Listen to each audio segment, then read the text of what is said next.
Ayo kita ke Kathmandu sekarang. Setidaknya 13 orang tewas dan puluhan lainnya terluka di ibu kota Nepal selama unjuk rasa menentang keputusan pemerintah untuk memblokir puluhan platform media sosial. Perdana Menteri Nepal, Sharma Oli, telah mengundurkan diri setelah terjadi protes keras pada hari Senin akibat larangan media sosial. Nepal sedang bergolak, dan negara ini belum pernah melihat pertumpahan darah seperti ini sejak Perang Saudara. Apa yang awalnya dimulai sebagai protes sederhana terhadap korupsi dengan cepat berubah menjadi mimpi buruk ketika petugas polisi Nepal menembak tanpa ampun, menewaskan 19 orang hanya dalam beberapa menit. Beberapa korban itu bahkan masih remaja, beberapa masih mengenakan seragam sekolah.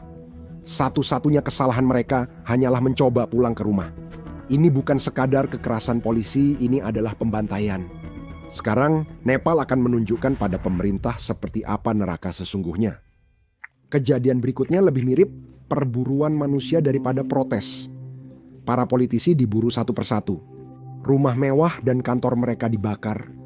Para pejabat paling berkuasa seperti Perdana Menteri, Presiden, Menteri Senior, dan keluarga mereka dievakuasi dari Kathmandu ke lokasi rahasia. Yang lain tidak seberuntung itu. Para menteri yang tertangkap di jalanan diseret, dikejar, dan dipukuli oleh ratusan anak muda Nepal. Remaja generasi Z, orang-orang yang tumbuh besar dengan mendengarkan janji-janji tentang Nepal baru yang tak pernah terwujud. Jadi, apa yang sebenarnya terjadi? Mengapa pemuda, remaja, dan mahasiswa Nepal rela mempertaruhkan nyawa dan membakar kota mereka? Hal ini terjadi karena pemerintah melarang media sosial selama seminggu. Atau mungkinkah ada hal yang lebih dalam terjadi yang tidak diberitakan media arus utama?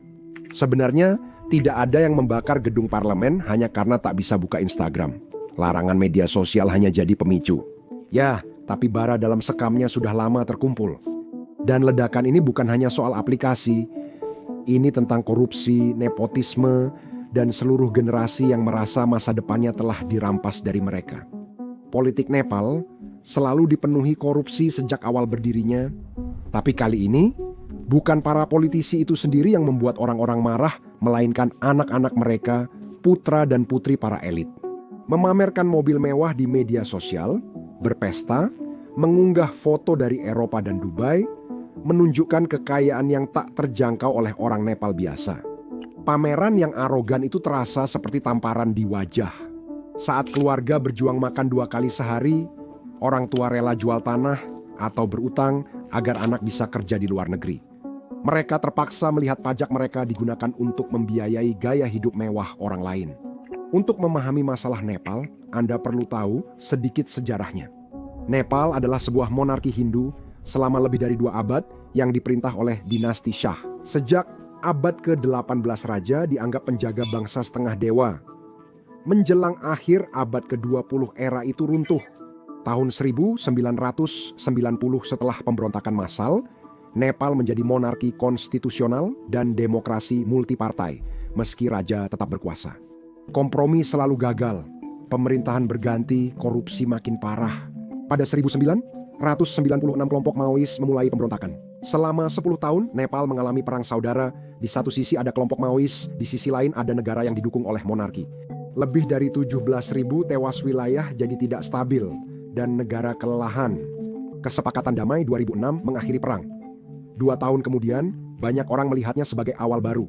April 2008 Nepal menggelar pemilihan Majelis Konstituante untuk menulis konstitusi baru. Kaum Maois mengejutkan semua dengan meraih kursi terbanyak.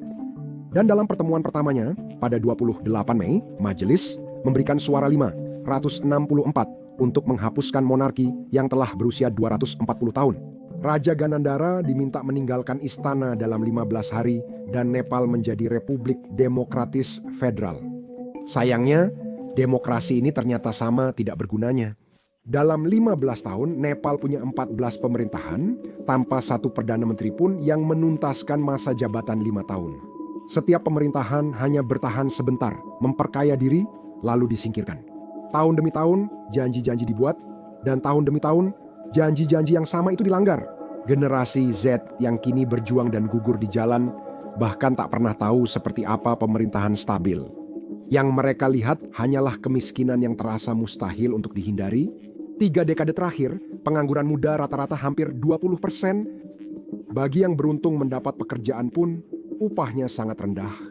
Hampir tak cukup untuk makan keluarga 2 kali sehari, apalagi membayar pendidikan, medis, atau tempat tinggal aman. Hal yang sama juga berlaku untuk kemiskinan.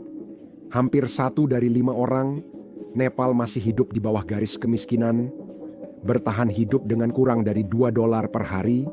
Lebih dari 15 juta orang, hampir setengah populasi, tidak punya akses makanan bergizi yang andal. Nepal termasuk negara dengan kekurangan gizi kronis tertinggi di Asia Selatan. Lebih dari 1/3 dari semua anak-anak Nepal di bawah usia 5 tahun mengalami stunting, yaitu terhambat secara permanen akibat kurangnya nutrisi yang tepat selama tahun-tahun awal mereka yang sangat penting. Sekitar 80% keluarga Nepal masih memasak menggunakan api terbuka dan menghirup asap. Hal itu menyebabkan penyakit pernapasan parah, penyebab utama kematian di negara itu. Sekitar 1/4 rumah tangga tak punya akses air minum aman, sehingga perempuan dan anak-anak harus mengambil air dari sungai tercemar atau keran jauh. Inilah sebabnya, selama beberapa dekade, para pemuda Nepal tidak punya pilihan selain meninggalkan rumah dan keluarga mereka untuk merantau mencari pekerjaan. Bahkan, data pemerintah baru-baru ini menunjukkan bahwa sekitar 2.000 pemuda Nepal meninggalkan negara itu setiap hari untuk mencari pekerjaan. Di Teluk, Malaysia, India, atau di mana saja demi upah layak. Pergilah ke desa manapun dan Anda akan menemukan kebanyakan hanya orang tua dan anak-anak, karena usia produktif bekerja di luar negeri. Sekitar 10-15% populasi Nepal atau hampir 4 juta warga termuda dan terkuat tinggal serta bekerja di luar negeri, mengirim uang ke rumah untuk keluarga mereka. Sayangnya, bahkan setelah berhasil keluar dari kemiskinan di tanah air mereka, para pekerja Nepal seringkali mendapati diri mereka terjebak dan dipaksa bekerja di tempat yang berbahaya, dibayar terlambat atau bahkan tidak dibayar sama sekali, serta tinggal di tempat yang sempit dan tidak higienis. Sekitar 1.600 pekerja migran Nepal meninggal di Qatar antara 2011-2020 saat membangun stadion dan infrastruktur yang tak akan mereka nikmati. Namun, meski penuh bahaya, pergi tetap wajib, bukan pilihan. Uang yang dikirim pekerja ke rumah, meski kecil dan penuh pengorbanan, secara harfiah menjaga perekonomian Nepal bertahan. Remitansi kini menyumbang sekitar 1/3 dari produk domestik bruto nasional, salah satu yang tertinggi di dunia. Tanpa uang dari luar negeri, ekonomi Nepal yang rapuh akan runtuh. Larangan media sosial memang bukan penyebab utama protes, tapi tetap punya dampak emosional. Jutaan keluarga Nepal mengandalkan WhatsApp dan Facebook untuk berkomunikasi dengan anggota keluarga di luar negeri. Itulah cara seorang ibu di desa terpencil bisa melihat wajah anaknya saat dia bekerja di lokasi konstruksi di Dubai. Bagaimana anak-anak di Kathmandu mendengar suara ayahnya saat dia kerja shift malam di rumah sakit Malaysia. Jadi ketika pemerintah Nepal tiba-tiba menutup 26 aplikasi media sosial besar, mereka tidak hanya memblokir percakapan online, mereka juga menghancurkan jutaan hubungan berharga dalam semalam. Itu adalah luka yang tidak perlu yang Nepal timpakan pada dirinya sendiri di saat yang paling buruk. Namun, ketegangan telah meningkat sebelum pelarangan itu.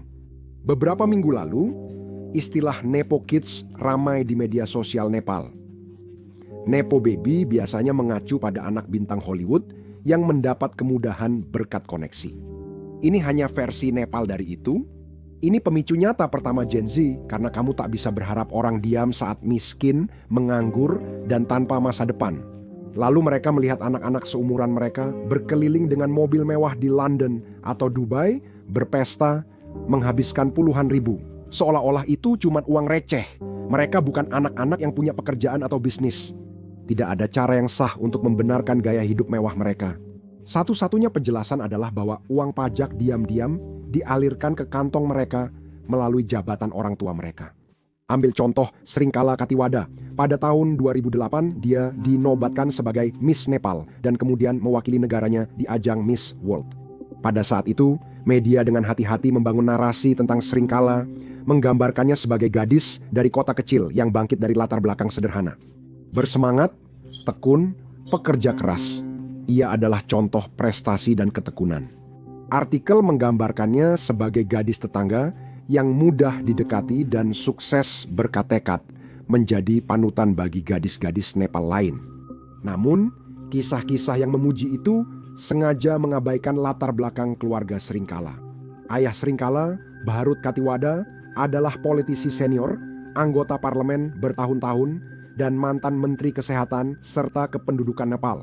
Ibunya, Munusikdel Katiwada, juga aktif secara politik, memegang posisi di Partai Komunis Party of Nepal Unified Marxist-Leninist dan di Parlemen Provinsi Bagmati. Sekarang, itu tidak berarti bahwa Sringkala tidak bekerja keras atau bahwa pencapaiannya tidak nyata. Dia adalah seorang arsitek berdasarkan latar belakang pendidikannya, belajar di Harvard, dan tampil mengesankan di panggung dunia. Namun, kamu tak bisa mengabaikan betapa pintu lebih mudah terbuka saat tumbuh di keluarga politik yang kaya, punya jaringan, dan berpengaruh. Contoh paling terkenal mungkin Saugat Tapa, putra politisi Bindu Kumar Tapa. Sebuah video viral menunjukkan dia membangun pohon Natal mewah yang seluruhnya terbuat dari kotak-kotak merek mewah seperti Gucci, Louis Vuitton, dan lainnya. Jika ayahnya berpenghasilan resmi di bawah $1.000 Amerika per bulan, bagaimana Saugat bisa membeli barang-barang mewah itu? Bagi generasi Z, ini adalah bukti bahwa pajak mereka disedot untuk membiayai mainan orang lain. Puluhan kasus serupa muncul, setiap pengungkapan baru membuat protes makin personal. Tanpa memandang partai, generasi Z tak membiarkan siapapun lolos. Mereka menguliti setiap politisi, mengungkapkan bahwa saat negara berdarah dan menderita, segelintir elit dan anak-anak mereka hidup bak bangsawan. Menjelang akhir Agustus, aktivisme pemuda online meningkat dan muncul wacana menyalurkan frustrasi ke jalanan. Anak muda ingin masa depan dan negara mereka kembali dari para kleptokrat dan anak manja mereka. Kebetulan sekali, bukan? Saat kampanye anak Nepo meledak di dunia maya, pemerintah memutuskan sudah waktunya mengatur media sosial. Pada 28 Agustus 2025, Kementerian Komunikasi dan Informatika memerintahkan semua platform media sosial mendaftar ke otoritas Nepal dalam 7 hari, atau akan ditutup. Itu mencakup membuka kantor lokal, merekrut staf, menunjuk petugas pengaduan, serta menyetujui penyerahan data sesuai hukum Nepal. Ini ancaman. Lakukan dalam seminggu atau hilang. Sekarang, para pejabat mengklaim ini soal akuntabilitas, seperti menghentikan akun palsu, ujaran kebencian, dan penipuan. Jujur saja, mereka tidak sepenuhnya salah. Memang benar, sebuah perintah dari Mahkamah Agung baru-baru ini meminta pemerintah untuk mengatur media sosial dengan lebih baik setelah muncul kekhawatiran tentang misinformasi. Namun, waktu penerapan aturan dan cara ekstrim mereka menimbulkan banyak kecurigaan. Seperti yang bisa diduga, sebagian besar perusahaan teknologi besar tidak berhasil mendaftar dalam waktu singkat seperti itu. Mendirikan kantor lokal dan mengurus birokrasi dalam seminggu itu sulit. Apalagi jika Anda curiga pemerintah bersikap tidak bersahabat. Hanya beberapa yang mematuhi tepat waktu seperti TikTok, yang sebenarnya sudah mendaftar beberapa bulan sebelumnya, dan beberapa aplikasi kecil seperti Fiverr, yang lainnya tidak. Mereka lewat batas waktu, sehingga pemerintah memblokir sesuai janji.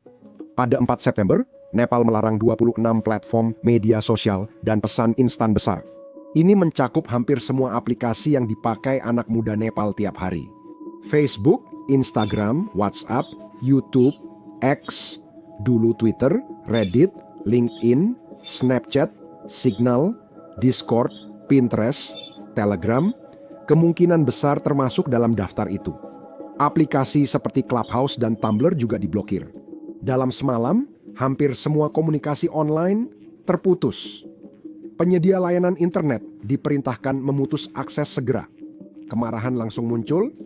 Bagi para pemuda yang sudah marah karena korupsi, ini terlihat seperti upaya terang-terangan untuk membungkam mereka. Setelah berminggu-minggu unggahan anak Nepo membongkar keluarga politikus, waktunya terasa sangat kebetulan. Pemerintah secara efektif telah menyatakan perang terhadap generasinya sendiri, Gen Z. Jadi, anak-anak muda memutuskan untuk membawa perjuangan itu keluar dari layar dan turun ke jalan. Kesalahan besar pemerintah adalah tidak menutup semua media sosial.